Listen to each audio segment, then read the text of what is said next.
Chapter 19, Arresting Rudy Kramer, November 2002. Another development added to our high-flying attitude. As promised, JJ was in Phoenix the night of the anniversary party, listening in with the cover team. On her way back to San Diego the following day, she got a call from her ASAC. He said, "McGuire, you got what you wanted. You get to run with those crazy bastards in AZ. Have fun." Her part-time reassignment started on November 5th. From then on, JJ would be available to Black Biscuit 3 glorious days a week. I went home on Sunday, October 27th for a couple of days of R&R. I only went because Slats ordered me to. Had he said nothing, I would have stayed in Phoenix. Pop's wife and daughters lived in Tucson too. We decided to ride our bikes home, flying full solo colors down I-10, running side by side through the valley. I had my cut on over nothing, just bare torso, the leather vest opening and flapping in the wind, my Glock sticking out of my waistband. Cold as hell, but I didn't care. I was showing off for anyone to see. Pops had on a long sleeve orange t-shirt under his cut. We both had orange bandanas tied around our heads. I rode on the left, he rode on the right. I was getting better on the bike. We rode around 85 or 90 miles per hour. Cars got out of our way. The country around us was wide open. The highway seemed to exist just for us. I felt free. We peeled apart at the edge of Metro Tucson. I stopped at a flower farm owned by an old friend. He sold his goods on the honor system, leaving cut flowers and vases in the front of his house. He paid by dropping money in a little wooden box. I took 3 bouquets worth of flowers and stuffed $100 into the box. I strapped him to the back seat with black and orange bungee cords. Neighbors gave me sideways looks, trying not to be noticed by the badass biker with the flowers. I pulled onto my street. It curved this way and that through the desert. A roadrunner sprang across the pavement. His tail pointed straight up. A long black snake slithered into the porch of a chola, like an animated S. My bike was loud. People knew I was coming. Gwen stood by the front door when I pulled in. I fired down. "What's up, honey?" She eyed me hard, real hard. Harder than any of the guys I'd been hanging out with could ever have hoped to. I didn't like it. I unstrapped the flowers. "I got you and the grandma some flowers." She didn't look at them. "I'm going out. Jack's in his room playing video games. Dale's at Mel's." "Who's Mel?" "A new friend. The number's on the fridge." She walked towards her car and repeated, "I'm going out." "This Mel, he a boy?" "No, Jay." I've been holding the flowers out to show her. As she moved to her car, I let my hand fall limply to my side. "Where are you going?" "Just out. I'll be back. Don't worry." She got in her car and left. I went inside and took my cut off. I hung it on the coat rack. It looked out of place next to my family's outerwear. I caught my image in the hall mirror, topless, tattooed, muscles bulging, arms and face dirty with the robe. I was wrong. I looked out of place. I moved around the house. It was a mess. Pile of dirty clothes on the bedroom floors, piles of unfolded clean ones on the beds, unrinsed dishes in the sink, little pools of water on the tops of the bathroom sinks. Gwen knew I had compulsion for organization and cleanliness. The mess was probably unintentional. I knew she was overwhelmed with being everything to everyone while I was away, but I couldn't help wondering if the state of the house meant that she didn't care to make me comfortable whenever I happened to come home. I took a shower. When I was done, I put on a pair of swim trunks and went to see Jack in his room. Clothes lay on his bed too, but they were folded. By the way they were folded, I could tell he had done it himself. His TV was on. A frozen image from Madden's NFL 2001 game was on the screen. Jack was hunched over his desk writing. I said, "Hey kiddo." He turned, looked surprised and frustrated. He hadn't heard me come in. When he realized it was me, his features softened. He was a good kid, too good for me. I asked him what he was doing. "Well, homework right now. I was playing Madden's, trying to learn all the offensive sets so I don't have to think about it so much, you know?" I told him I did. I knew he had limits on how long he could play video games, but I was happy to hear he was trying to learn all the sets. I'd played the game with him in the past, and even I was shocked by the number of plays the computer had and how hard they could be executed or defend. Sad to say, but I looked at his playing of Madden's as a kind of education, which I fully supported. I asked, "Hey, you hungry?" "Yup." "Why don't you bring your homework to the dining room? I'll make you some lunch." He said okay and gathered his stuff up. In the kitchen, I got out a can of tuna, opened it, drained it, and put it in a bowl. I added mayo and pepper. I cut up a small onion and a sour pickle and put them in the bowl. I added dill. I got out 4 slices of bread and put them in the toaster. I mashed the fish mixture with a fork. I looked over at Jack. His shoulders were gathered around his ears. His tongue was out. He was trying really hard, striving to do his best. I was proud. I put the bread on a big plate and divided the tuna salad on the 2 pieces of golden bread. I got out some lettuce and put it on the salad. I squirted yellow mustard on the other 2 slices of bread and folded them onto the lettuce. I pushed them into place and cut the sandwiches diagonally. I watched Jack some more. He was erasing some of his letters. No, he was erasing a lot of them. I could see the side of his face. His concentration had crossed back into frustration. I grabbed the plate and walked over to the table. He'd been erasing to the point where he was eating holes in his paper. I asked him if he was having trouble with an answer. He said no, the answer's right. Then what's the problem, kiddo? I sat next to him, put down the plate, and grabbed a wedge of sandwich. I bit into it. It's my handwriting. It's all wrong. I can't get it right. I hate it. He dropped his pencil and hung his head. The tuna tasted good, but I felt sick. I knew immediately that I screwed something up in my son's head. I said, "It looks good to me. I can read it." "That's not the point, Dad. It's not right, you know. I can do better. You're 9 years old, kiddo. You'll get the hang of it." But it's not right. I knew what he meant. I recognized them as a paraphrase of my own words, repeated to him and Dale, who knew how many times, in all kinds of contexts, sports, schoolwork, chores. I drilled it into them. Everything you do, everything, do it to the max. This is the key to success in life and personal satisfaction. Nothing short of everything you have is accepted. That will make you a winner. I felt like a worm. I should have been there to tell Jack that it was his effort that was important, not the result. But I wasn't there. I was there in the sense that Jack was trying to make me happy by getting his letters right. But I wasn't there physically to tell him that no matter what, Jack always made me happy. He confused effort with result, just as I always had. A worm split in 2. I writhed, but I wouldn't let him see it. I said, "Hey kiddo, I know I've said otherwise, but what really matters is when you try your best. You give a good effort, your best effort, and there's no reason why you shouldn't be satisfied with what you get. Got it? That's what's important. Try hard. Effort is its own reward." He said okay, but I didn't believe him. Why should I? I barely believed myself. Results were all that mattered to me. All that mattered to me for years. I handed him a sandwich wedge. We ate and talked about Little League and the Arizona Cardinals. I promised I'd take him to a game. He said, "Really?" I said, "Really." Gwen came back later. She'd gone shopping at Old Navy and had an early dinner with some friends she hadn't seen in a while. Jack was already off to bed, and Dale, who'd had dinner at Mel's, was in her room reading. Gwen wasn't happy. We went to our room and argued.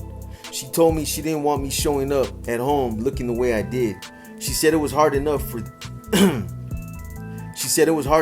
kids, my not being there, that I didn't have to confuse them by looking like a dumb biker in my own home. I said Jack didn't see me decked out. She said just as easily could have. She was right. I said I wouldn't wear my UC clothes home ever again. She said that wasn't the point. I asked her if she knew the kind of shit I dealt with every day. She asked me the same question. Neither of us knew what the other was dealing with, and we both felt underappreciated. But neither of us was going to concede that the other was more correct. I asked her why she had to go out so quickly, why we couldn't have had some time at home together with the kids and all. She yelled my full name, J. Anthony Dobbins. I said, "Hey, I'm not a detective." She said, "No, you're an undercover." She changed gears. I hadn't told her anything about JJ, who had yet to even work a full day. Women's intuition, I guess. She asked if I thought it was fair that she had to stay home all day with the family while I did whatever the hell it was I did with whomever the hell I did it with. I didn't like the implication. I hadn't slept with another woman, and I wasn't planning to. I told her that that was my job, and that, by the way, when I'm working, I'm running with thugs in Bullhead, not sipping Mai Tais in Cowie. She said that when I came home, whenever that happened to be, I could expect her to take off for a while. She said she needed a break too. I agreed. She said it may be my job to do whatever, whenever, with whomever, but it was her job to look after our family.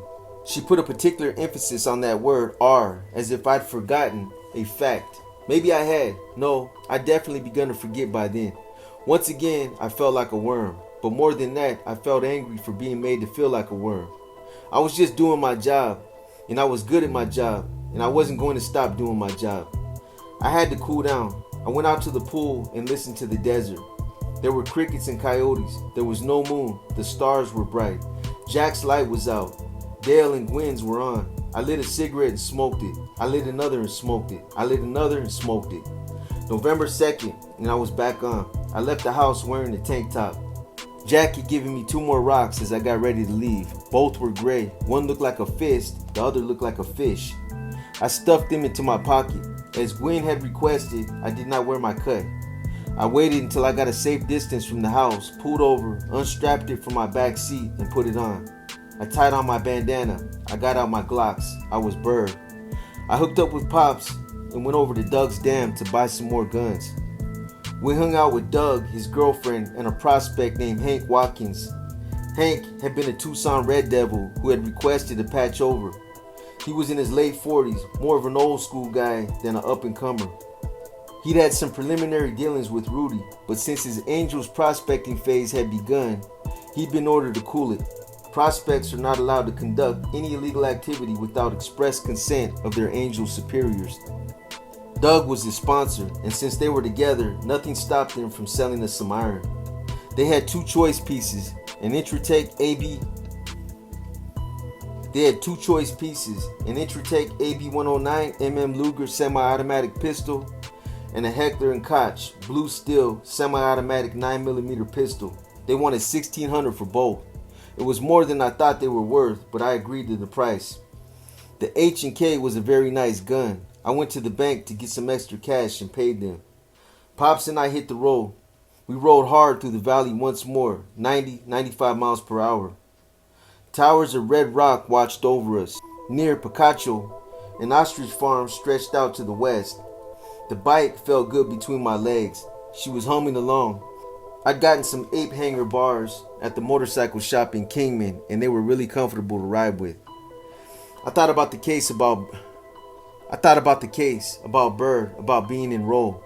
I thought about what was coming out later that day. I knew they were there at home, and that was enough. I knew I wasn't there, but I believed in my reasons. Still, I couldn't help thinking of Jack's handwriting. I was frustrated too. I knew I had to do a better job on the Angels. Not for ATF, not for Slats, not for Gwen, but for me. I knew I had to hang my ass out even more. I also knew I had lied to Jack when I told him that it was only his effort that mattered. But I didn't dwell on it. We went to the patch, dropped off Hank and Doug's guns in the evidence vault. I filled out a voucher. Pops drank a Coke and fiddled with his fuel intake valve, which had been giving him trouble. Slats told me that the Phoenix UC house was ready to go. He said I could spend the night there. He said it was over in Vadoland, South Central Phoenix. There were good taco stands out that way. Timmy showed up at the patch with his female partner. They were enrolled. Timmy had been teaching me some martial arts basics, and we sparred lightly. This was a big part of his cover, a martial arts instructor offering private lessons. He twisted me up, threw me on the ground, and choked me out. Fun stuff for him. When the time came to leave, we all tied black bandanas around our biceps. We were off to a funeral. I didn't know the guy, but Rudy did. Most recently, the guy had been a Spartan rider. He'd been hit by a semi while blowing a red light, all kinds of nasty things in the grill. Rudy had come to us for support, said we needed to go as a club to show our respects to a fallen brother. We agreed, but not for his reasons. All we wanted was to draw Rudy into our sunshine. The funeral was at the Church of the Sun in Cave Creek. There were loners, Spartans, lost Dutchmen, bonded slaves, and limeys in attendance. There were the usual platitudes of a life lived the right way, of a loyal brother, of a man who might not have been a good son, but who was a righteous outlaw. Eulogy was not their strong point. They grunted, they nodded, they hung their heads. They prayed to what God one can only guess. They saluted. They all wore their cuts. They were all good Americans, good friends. They believed in the soul. They believed in redemption and ultimate relief from a world of judgment and harassment and incarceration. They prayed that they'd find a bike in the afterlife. We left in a single file column. We roared our engines, sending its spirit to wherever it was destined to go, with the final flourish, with the final announcement. Maybe it was pathetic, maybe it was profound, maybe it was nothing. I watched it all, but didn't care much. I had other things on my mind. Rudy looked like shit. He completed his journey home to Mesopotamia, the cradle of crystallization. I told Bad Boy that his nose was deep in the bag. From the look of his eyes, that wasn't all. He put his whole head and body into this shit. We went to the Spartan Riders Clubhouse on East Van Buren in Central Phoenix. More of the same, this time with beer and smoke. We solos left close to 7 p.m. We rode down Van Buren and turned on 7th Street, headed toward I-10 and the Bank One ballpark where the Diamondbacks play. We were in standard formation, Rudy and I up front, Timmy and Pops directly behind us. 2 marked units pulled nose to nose on 7th Street in front of us. Rudy slowed to a stop and I followed his lead. A helicopter came in from the west, dipping low fast, a million candle power, night sun, spot illuminating the scene. The marked unit's doors open. Rudy was backing up in a 3-point turn, telling me to follow him. I said, "Today ain't my day to die, Rude. These dudes don't look to be fucking around." I glanced over my shoulder. 3 more marked car units blocked our rear. We were trapped inside the middle of the block. The police moved quickly. I knew their orders. Knock down the solo Angels as nomads, execute the warrant on one Rudy Kramer, and fell into possession of a firearm. From a side street, 2 tactical SWAT members jogged towards us. All in black, helmets with blacked out eye shields, muzzles pointed down with Darth Vaders of law enforcement. The uniforms got out and approached quickly. We were ordered off our bikes. We got off. Guns were drawn, but not ours. In fact, none of us were armed that night. Heston Silber, a Phoenix SWAT lieutenant who knew our status, ran the op, but the officers who carried it out knew nothing about us. They were very professional, surgical, and speedy. They concentrated on Rudy. They laid us out, face down, hands on the neck, ankles crossed, in neat rows. Rudy was next to me. I looked at him. He didn't look at me. He looked calm. It was the first time he'd been through this. As they pulled Rudy to his feet, I said, "I love you." He looked at me and said, "I know." I held back a burst of laughter. He thought I meant it. Irony was lost on that old addict. I looked back at the ground. I wasn't sorry it hadn't worked out for him. It was my job to put guys like Rudy away, even if I had to use them first. Still, I would have thanked him if I could. They cuffed him up and hauled him off. He spat on the ground, not out of rage, but just because he had to spit. He was taking it easy, a good perp. The guys found a loaded pistol and a 3-ounce bag of meth in his saddlebags. They put these in the separate evidence baggies, then stuffed Rudy into one of their units. A panel truck pulled onto the block. 2 guys loaded Rudy's bike into it. The truck left. The SWATs disappeared. The car doors shut. The units backed up and drove away. The helicopter banked to the north and peeled toward the highway interchange. We got up. The strike was so convincing that, years later, defense attorneys insisted Rudy Kramer's arrest was a routine, if elaborate, traffic stop that begged our pee right out from up under us. They couldn't believe it was a premeditated part of Slat's plan to cut the weak link from our chain. Rudy had been removed from Black Biscuit. I'd never see him face to face again.